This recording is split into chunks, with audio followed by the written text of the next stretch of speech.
नमस्कार विद्यार्थियों, आज हम प्लेटो का न्याय सिद्धांत के बारे में आपसे चर्चा करेंगे। जैसा कि आपको ध्यान है, प्लेटो एक महान दार्शनिक विचारक हुआ है। पश्चिमी जगत में राजनीतिक दर्शन को इससे पूर्व किसी भी राजनीतिक विचारक ने इतना क्रमबद्ध और व्यवस्थित रूप से प्रस्तुत नहीं किया था जितना प्लेटो ने किया।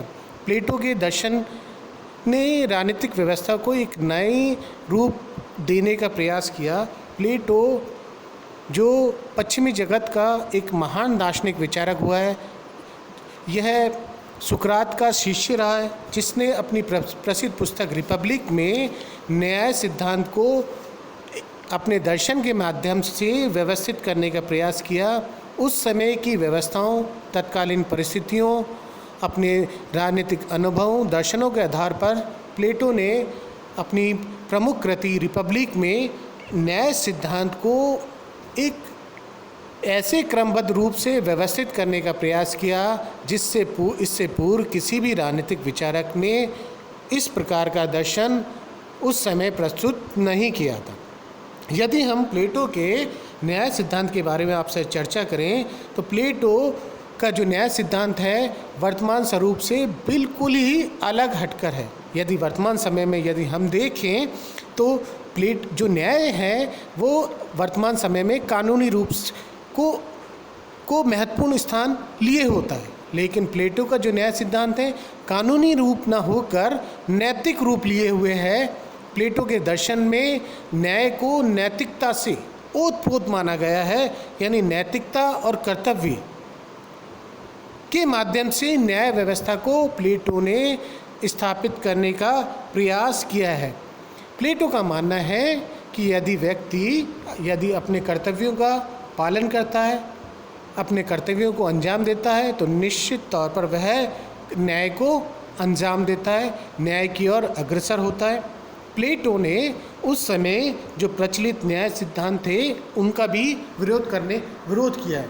उस समय जो परंपरागत सिद्धांत प्रचलित था, यदि परंपरागत सिद्धांत के तौर पर हम देखें तो परंपरागत सिद्धांत के अंतर्गत सिफालस और पॉलीमार्क्स जैसे विचारक हुए जो परंपरागत सिद्धांत के समर्थक थे। उनका मानना है कि सत्य बोलना और दूसरों का ऋण चुका देना ही न्याय है और प्रत्येक व्यक्ति के साथ उचित व्यवहार करना ही न्याय है। प्लेटो ने इस परंपरागत सिद्धांत का विरोध किया। प्लेटो का मानना है कि सभी व्यक्तियों के साथ अच्छा व्यवहार नहीं किया जा सकता है, ना ही सभी व्यक्तियों के साथ सत्य बोला जा सकता है। इसी प्रकार क्रांतिकारी सिद्धांत के अंदर थ्रेसिमैक्स जो विचारक हुए हैं वह इसके समर्थक थे, क्रांतिकारी। उन थ्रेसिमैक्स का मानना है कि न्याय जो है शक्ति के आधार पर तय होता है, जिसके पास में शक्ति है वही न्याय कर सकता है। प्लेटो का मानना है कि न्याय शक्ति के द्वारा नहीं, ये तो अंतरात्मा से, व्यक्ति की आत्मा से या नैतिकता से तय होता है, न कि भय के आधार पर, न ही शक्ति के आधार पर। एक और उस समय प्रचलित सिद्धांत था कार्य कारण सिद्धांत। कार्य कारण सिद्धांत के अंतर्गत यह माना गया है कि न्याय का जो पालन है भय के आधार पर तय किया जाता है, डर के आधार पर तय किया जाता है। लेकिन प्लेटो का यह मानना है कि न्याय का जो पालन है अंतरात्मा के तौर पर, व्यक्ति की नैतिकता के तौर पर न्याय का पालन किया जाता है, ना कि डर के आधार पर। प्लेटो ने अपने दर्शन में इन तीनों सिद्धांतों का विरोध करते हुए न्याय व्यवस्था को एक नए रूप में पेश करने का प्रयास किया है और इस न्याय को जो नया रूप दिया, प्लेटो के दर्शन में उसकी महत्वपूर्ण भूमिका रही है। प्लेटो ने अपने दर्शन के माध्यम से इस न्याय व्यवस्था को नए रूप से प्रस्तुत करने का प्रयास किया। प्लेटो का मानना है कि जो न्याय है कानूनी ना होकर नैतिक रूप से माना जाता है, यानी नैतिकता उसमें दिखाई देती है। यदि व्यक्ति अपने कर्तव्यों का पालन करेगा, कर्तव्य को अंजाम देगा, तो वह न्याय की ओर अग्रसर होता है, न्याय का पालन करने वाला व्यक्ति माना जाएगा। प्लेटो का मानना है कि प्रत्येक मानव की आत्मा में 3 गुण मौजूद होते हैं, जिसमें पहला गुण है बुद्धि, दूसरा साहस, तीसरा इंद्रिय तृष्णा। इन तीनों गुणों का जब व्यक्ति के अंदर उच्च सामंजस्य स्थापित होता है तो व्यक्ति न्याय करता है और इन तीनों गुणों के सामंजस्य के आधार पर व्यक्ति अपने अपने क्षेत्रों में कर्तव्यों का पालन करता है। कर्तव्यों के पालन से ही न्याय स्थापित होता है। यानी व्यक्ति के जो 3 गुण हैं, बुद्धि, साहस और इंद्रिय तृष्णा, ये 3 गुण जब उचित सामंजस्य स्थापित करते हैं तब न्याय स्थापित होता है। आगे चलकर प्लेटो ने इन तीनों गुणों के आधार पर ही समाज के 3 वर्गों को निर्धारित करने का प्रयास किया। उस प्लेटो का मानना है कि व्यक्ति के अंदर जो 3 गुण मौजूद होते हैं, बुद्धि यानी बुद्धि जिस व्यक्ति में होगी निश्चित तौर पर वो दार्शनिक राजा होगा। साहस यानी साहस जिस व्यक्ति में होगा वो निश्चित तौर पर सैनिक वर्ग का कार्य करेगा, सैनिक वर्ग का कर्तव्य को पालन करेगा। और तीसरा गुण है इंद्रिय तृष्णा, जिस व्यक्ति में ये गुण मौजूद होंगे निश्चित तौर पर कृषक वर्ग या उत्पादक वर्ग या व्यापारिक वर्ग के तौर पर उसको जाना जाएगा। तो प्लेटो का जो न्याय सिद्धांत है वो नैतिकता की ओर इंगित करता है, नैतिकता से ओतप्रोत है, ना कि कानूनी रूप से दिखाई देता है। प्लेटो के न्याय सिद्धांत के हम विशेषताओं के बारे में आपसे चर्चा करेंगे। पहला सिद्धांत आपको बताया इसमें कि नैतिक सिद्धांत।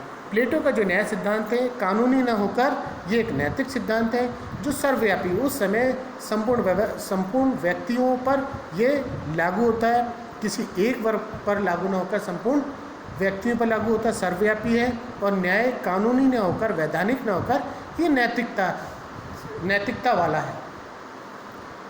प्लेटो का अगला जो विशेषता आपको बताइए, न्याय जीवन का आंतरिक तत्व। प्लेटो का मानना है जो न्याय है वह कानूनी ना होकर, कोई लिखित प्रारूप ना होकर व्यक्ति की अंतरात्मा में दिखाई देता है।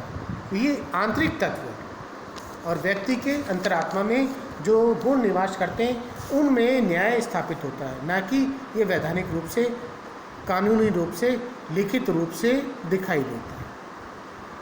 अगला है कार्य विशिष्टता का सिद्धांत।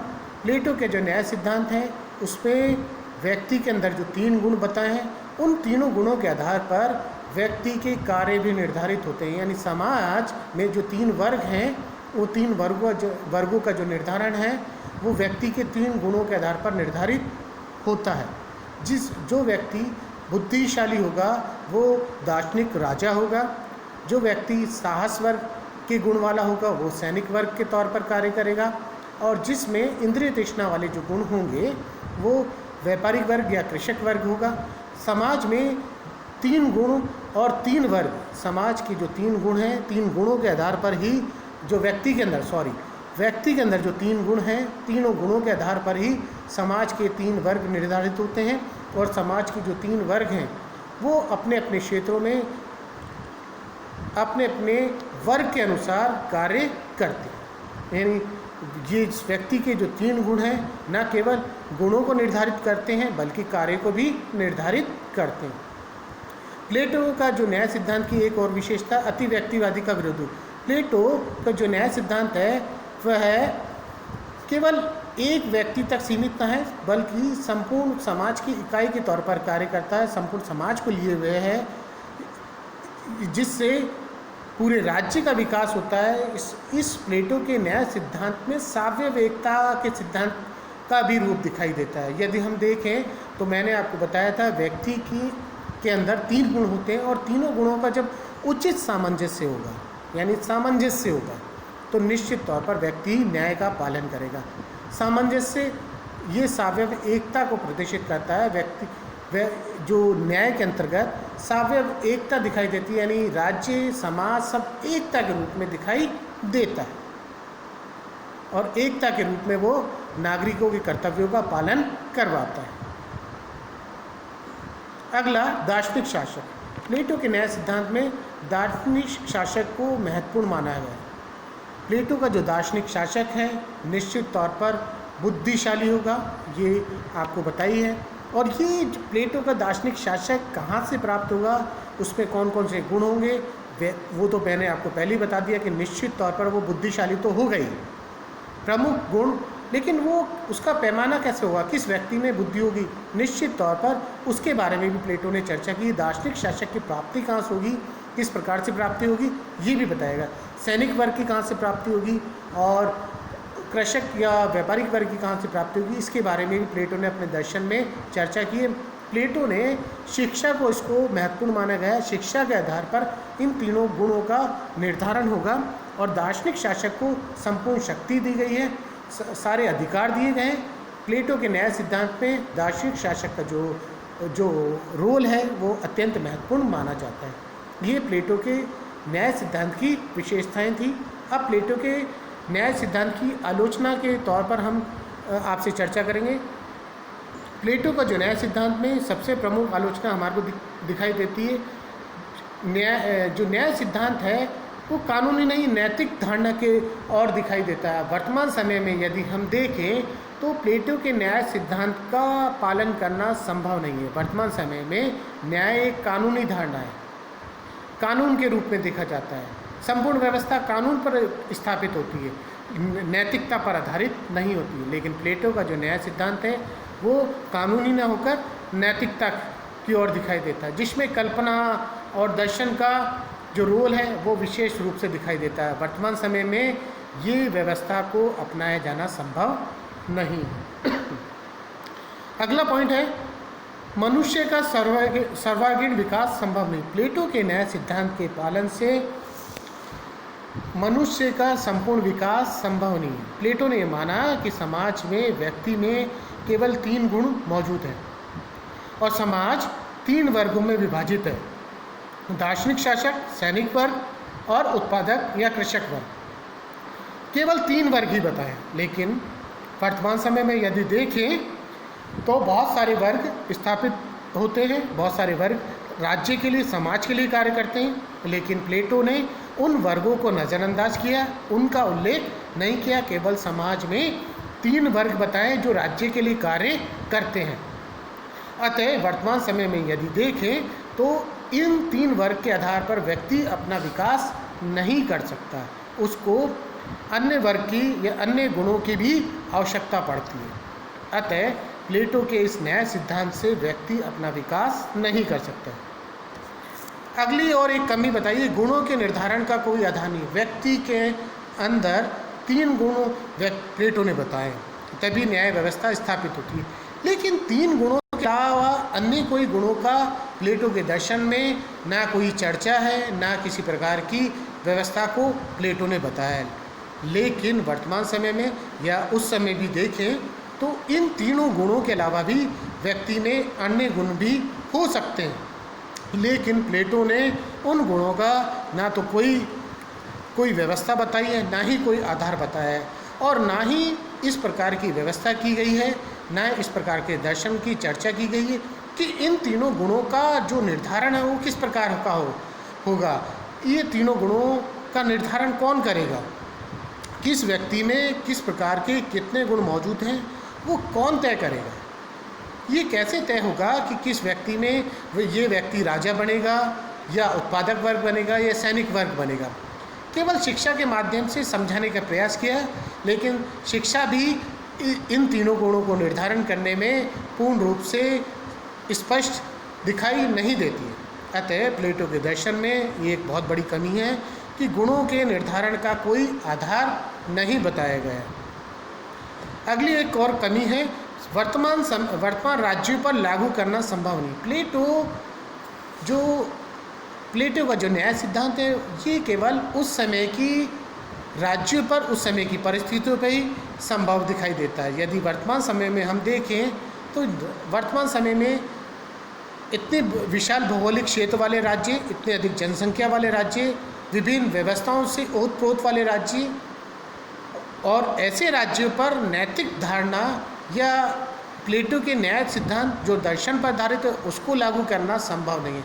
वर्तमान समय में देखें तो न्याय व्यवस्था में कानूनी रूप से ही संपूर्ण व्यवस्था को निर्धारित किया जा सकता है, लेकिन प्लेटो के न्याय सिद्धांत को वर्तमान समय में लागू करना संभव नहीं है। ये तो प्लेटो के समय जहाँ राज्य बहुत छोटे होते थे, वो बहुत ही छोटी इकाई के रूप में माने जाते थे, जहाँ जनसंख्या कम होती थी, उस समय की परिस्थितियों के हिसाब से ही प्लेटो के न्याय सिद्धांत को अपनाया जा सकता था। लेकिन वर्तमान समय में यदि हम देखें तो प्लेटो के जो न्याय सिद्धांत को हम नहीं अपना सकते हैं। अगला, सर्वाधिकारवाद का मार्ग प्रशस्त।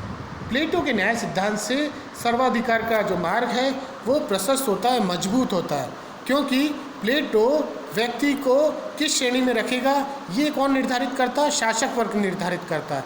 सारी शक्तियाँ शासक वर्ग के पास में। समाज में गुणों का निर्धारण शासक वर्ग तय करता है, यानी सारी शक्तियाँ राजा के पास में। राजा अपनी इच्छा अनुसार उन शक्तियों का प्रयोग करता है। सर्वाधिकार सारी शक्तियाँ दार्शनिक शासक के पास हैं। अतः प्लेटो सारी शक्तियाँ एक वर्ग को देता है, और प्लेटो के न्याय सिद्धांत में भी दार्शनिक शासक और सैनिक वर्ग को उच्च स्थान दिया गया है, उत्पादक वर्ग को निम्न माना है। अतः प्लेटो के न्याय सिद्धांत में सर्वाधिकार के मार्ग को मजबूत दिखाई देने वाले गुण दिखाई देते हैं। अगला, वर्गीय विशेषाधिकार का समर्थन। प्लेटो का जो न्याय सिद्धांत है वर्गीय विशेषाधिकार का समर्थन करता है। मैंने पहले ही बताया आपको, प्लेटो के न्याय सिद्धांत में दार्शनिक शासक के पास में सारी शक्ति मौजूद है। दार्शनिक शासक संपूर्ण शक्ति को केंद्रित करता है। सैनिक वर्ग को भी महत्वपूर्ण माना गया है। दार्शनिक शासक और सैनिक वर्ग को उच्च स्थान प्राप्त है, जबकि उत्पादक वर्ग को उच्च स्थान प्राप्त नहीं है। तो ये वर्गीय विशेषाधिकार केवल दार्शनिक शासक और सैनिक वर्ग को विशेष महत्व देता है, जबकि उत्पादक वर्ग को महत्वहीन माना गया है। अतः प्लेटो का जो न्याय सिद्धांत है वर्गीय विशेषाधिकार यानी दार्शनिक शासक और सैनिक वर्ग को विशेष महत्व देता है, जबकि उत्पादक वर्ग को निम्न मानता है, केवल वर्गीय विशेषाधिकार का समर्थन करता है। ये प्लेटो के न्याय सिद्धांत में बहुत बड़ी कमियां दिखाई देती हैं। लेकिन प्लेटो के न्याय सिद्धांत के बारे में इतना कहूँगा, प्लेटो एक ऐसा विचारक जिसने न्याय सिद्धांत को एक नए रूप से प्रस्तुत करने का प्रयास किया। प्लेटो के दर्शन के माध्यम से प्लेटो ने उस समय की परिस्थितियों, उस समय की व्यवस्थाओं के अनुसार प्लेटो ने न्याय व्यवस्था को एक नैतिक आधार पर प्रस्तुत करने का प्रयास किया है, जिसमें व्यक्ति अपने कर्तव्यों को अंजाम देता है, कर्तव्यों का पालन करता है, और समाज व्यक्ति 3 गुणों से ओतप्रोत समाज को विभाजित करता है, यानी समाज 3 वर्गों में विभाजित होता है। प्लेटो के दर्शन में ये महत्वपूर्ण बातें दिखाई देती हैं। धन्यवाद।